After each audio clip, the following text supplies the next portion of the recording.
Hello everyone! So, itong video guys is naganap sa Malaysia during Christmas. So, way back from Malaysia nung nagtatrabaho pa ako guys.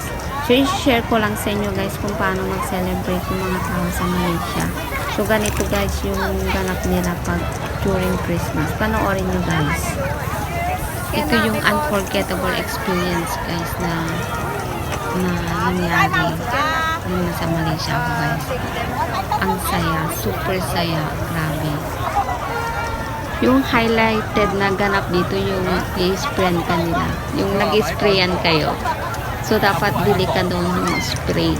Yung parang, yung lalabas parang icing. Ayan, kahit hindi ka nila kilala, kahit hindi mo rin silang kilala, pwede mo rin silang sprayan. Hindi naman sila nagagalit.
So, ayan. So, thank you guys for watching.